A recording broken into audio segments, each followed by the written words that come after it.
Hey, now you're probably here because you're not going to do something nice to your bank account, or you're just looking for questions for like what would be beneficial. And like me in my situation, you just can't walk down to your local corner store and ask questions about the Polyend Tracker or the Polyend Play. And really, they are really interesting machines, and I really do enjoy them.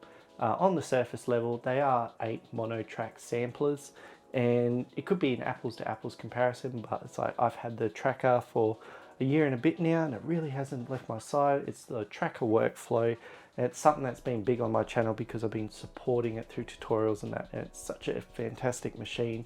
But recently I have had the Polyend Play, and this is more of a groovebox style sequencer, some with some real grunt behind it, and it showed me some really cool ways to make music, and it's still haven't scratched the surface even though I've had it for over half a year. I thought let's do a bit of comparison between both of them, see how they're going to benefit you. And I have asked the internet as well for a variety of questions. I'm not going to be like, this one's so much better than the other. It's like, answer your questions, and if you have one, definitely leave it down below if I missed it. But sort of go through each of them and then have a bit of an explanation of where I think the power or which one does it better or how they sort of handle it in a certain way. So let's get straight into it.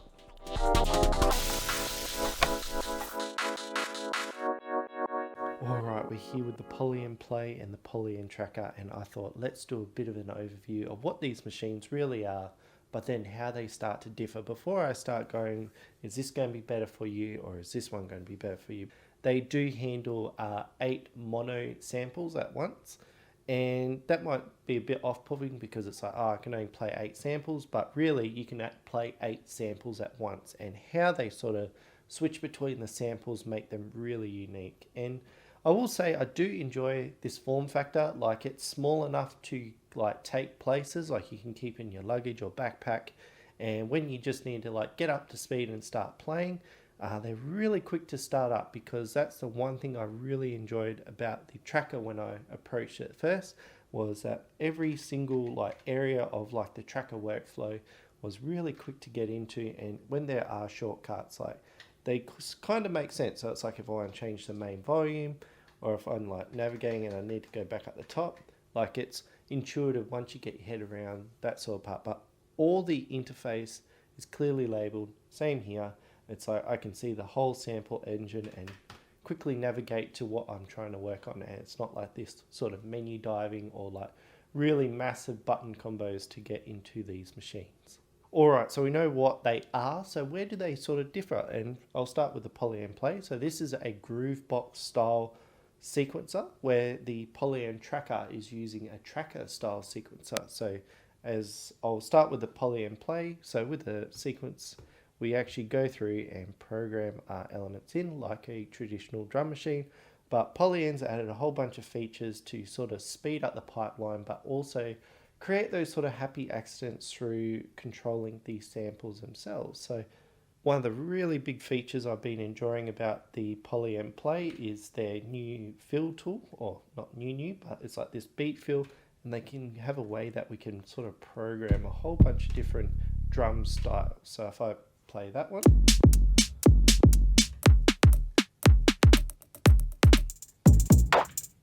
it's like we can change up the samples, but we can also change up the actual grooves themselves. And really, this is how I've been quickly getting into my music making. I usually start with the drums anyway, picking out the samples, but when you start getting into the workflow, you can see that each one of these grid positions is controlling every setting on this sampler engine itself. And like there's things like where we can change the chance, we can set it up so it's like, say we want it to do octave jumps or microtonal stuff. We can sort of create these sort of patterns that can generate.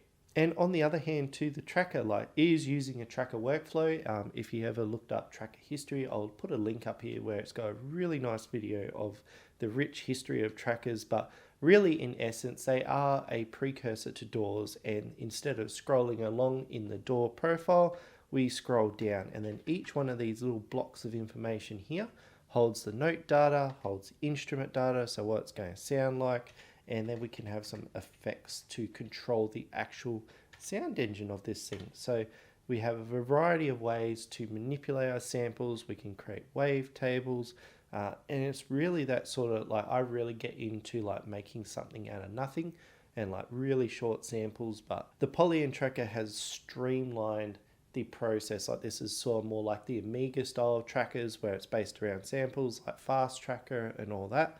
But instead of having like some interesting devices to connect up to your Amiga and get the samples in, or have floppy disks and take a while to load, like everything is here what you need. So it's like we've got our way to pull in samples, and like I've got a whole bunch of sample stuff as well. But yeah, we can start pulling into instruments, and say we have a sound that we really like, or if we got this connected to an external source, we can actually use it to get samples in. So taking those samples in, we have different ways we can manipulate it. Like right now I've got like this drum sort of sample that holds a whole bunch of drums, and then I've sliced them up. So I've got all my drum sounds all labeled out, and that's for all our different instruments. So it's like I've got like a square wave, and if we just played the sample by itself, it's not very long, but when I can start playing with the Polyend Tracker, I can really take that sample further. So something that's quite short, a little snippet, and then I can take it into that next level. And yeah, we go back into our mode, we start plotting everything down, we build out our track, and then we can go about mastering it. So one thing I've really enjoyed about the tracker is I can go in here with an idea and get it all the way out, so I just have a file at the end, and that's my track. Or I could take this on the stage. And that's not to take away from the play itself. Like it has its own way of dealing with mixing and mastering. It's very hands-on. Like if we wanted to start building out a song, like we'll make our own patterns, and then we can start expanding on those patterns and creating new patterns, and then we can get into like things like variations, which we can actually create different versions of our patterns, and we can really start growing out an idea. And then it's how we play with the play that we can build up our song and create some really interesting stuff. Like we've got the performance mode, and then we have similar sort of things. Like we have ways that we can like sculpt our sound, like reverb, delay. We can also create like profiles, and similar to the play, we can come back into the pattern mode, and we can set up like a chain of different patterns that we want to play through. And then if we go into file and export, we can export the chain master and the chain stem. So we can get the same output that we would typically see on the Polyend Tracker. So it's really about that workflow. It's like, do you resonate with a groove box, or do you resonate with the tracker?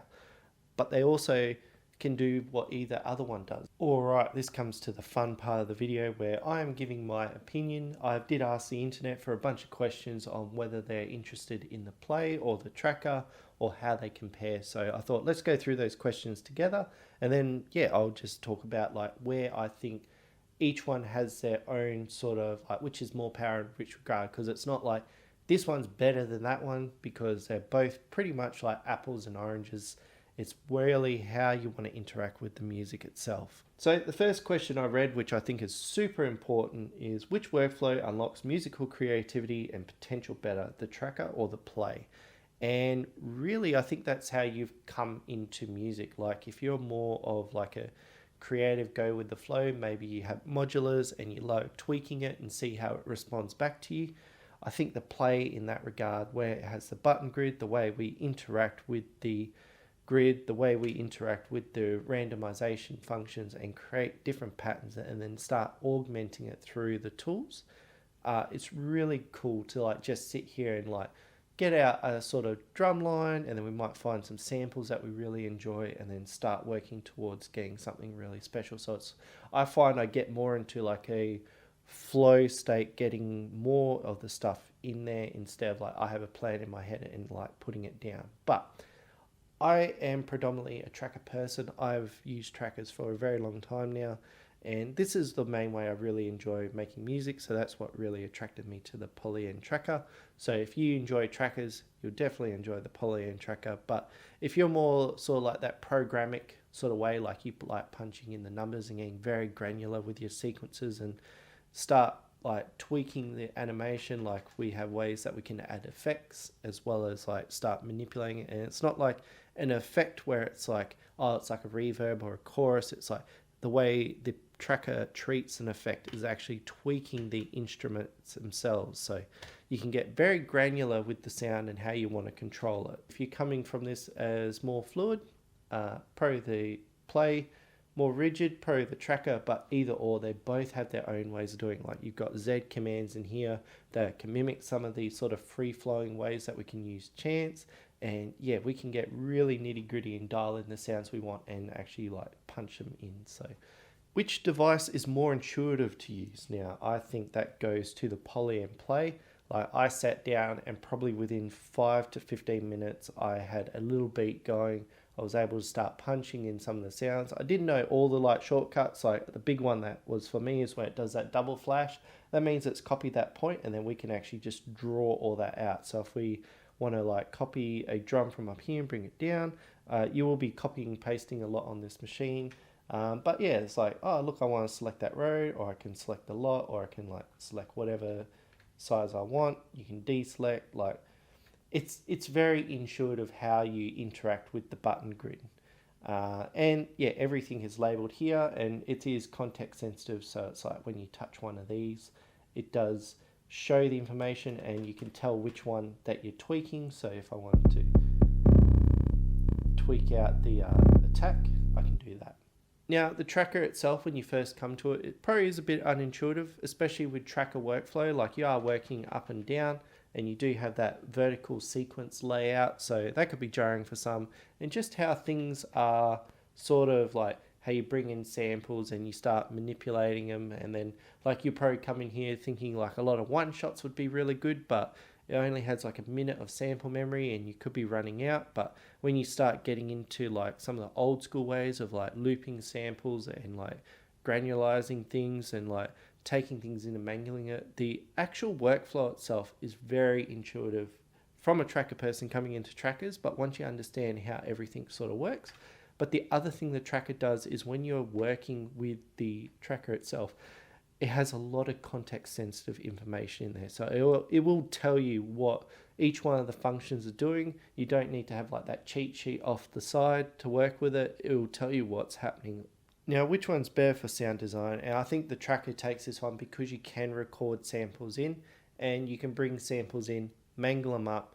You can actually go through and like record a section here. So if I go more, we can actually record a render selection. So that will actually take that and render it back into the sample engine as a new instrument that we can work with and start mangling. So one thing I really enjoy with the tracker workflow is that sort of you make a bit, you take a bit, and then you can like process it in a new and interesting way to create something that doesn't really exist anymore. And that's not to say that the play isn't capable of doing any sort of sound design work. Like it doesn't have an audio in, so we can't record samples in. We can't re-render sounds itself, but how it's implemented this sample pack feature. So you can load a sample pack, and these packs are like a grouping of sounds into files. So it's like we've got our kick separated, we've got our snares separated, we've got all the hi-hats, bass line, and all the other elements that, but how it allows us to like go through all the different files and how we organize those files, it's something I want to do a video on because that has a lot of potential to enhance this device and how we interact with the sound. And when we interact with the sound, it's not like we have the play and then we can like make a drum beat and then push it out. Like that's the basics of what can happen. We can actually start going through and creating like off-tilted sequences and do some really interesting stuff. So I wouldn't put this out for sound design. I just find it easier to do a lot of sound manipulation on the tracker. Now, which one is a better sequencer? And that's where I'm like 50-50 because they both offer something really special. Like tracker workflow, the reason why I always like it is because of its sequencer. And then it's like, is a step grid, but we can sort of control how that grid is. So if we want to put a swing in here, we can actually put a tempo swing. But we can start doing things like a complex tempo where it's like we can use the command to control like the BPM and keep switching it. But instead of switching it by 2, we can switch it by 4 or 8 and create some really interesting sort of grooves. And like I've talked about making polyrhythms on here, and it's quite capable of sequencing a lot of things. And it also can sequence like MIDI stuff as well. If we scroll all the way down, we've got all the MIDI channels here, so we can push out MIDI commands. They are mono, but then we can do an effect. So if we push out a effect called MIDI chord, so we can change the MIDI CCs and then MIDI chord, and we have different ways that we can program this to send out all the notes that we need. So I do enjoy the tracker sequencer, but the play on the other hand, compared to this where we play it all cascades down at once. With the play, we can do some really cool things, like we can change the actual track length, and then we can change the track tempo. So just having a quick play, you can see how much I've broken up the grid here, and each one of these can be a little pattern or a track that we're working with, and then that creates some really cool polyrhythm over the top. And I really enjoy using the play in this sort of single grid function, but we do extend it out so we can have 64 steps. We can copy and paste them across, so we can create these really complex, large setups with the samples that we're working with. So how do they compare in level of experience of the user? Like if you're an absolute beginner, you're probably going to gravitate towards the play just because of like how it interacts, and it's very one-to-one. Like with the tracker, sometimes you try and do something and it doesn't really work out quite right. But as you sort of grow into the machine, like any machine that we purchase, we need to sit there and learn it and understand it. But when you start getting into that intermediate level, both really have some juice to sort of power your unit. Like both of these can be a brain.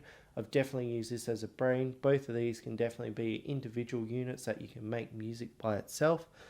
Both of them I do like playing live. I have a tracker set that I'm working on at the moment to take forward, and yeah, as you get more advanced, like they definitely have a place in some setup that you're working with, or give you a fresh take on like the way we create music. Lastly, on price, like these are quite pricey machines. Like I think anything over 1,000, you're hoping to get something that's going to bring you years of joy and something fun, or something that's going to improve your music workflow.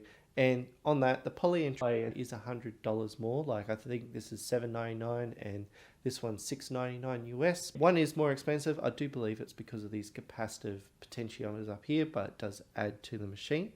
But in the end, if you decide to go with one of these machines and it's going to improve your workflow, I think that's a really big value add. I've had many hours playing it. I don't show most of my work anyway, but it's like this Polyend Tracker lived beside me for nearly a year and a half, just making music, lived in my backpack.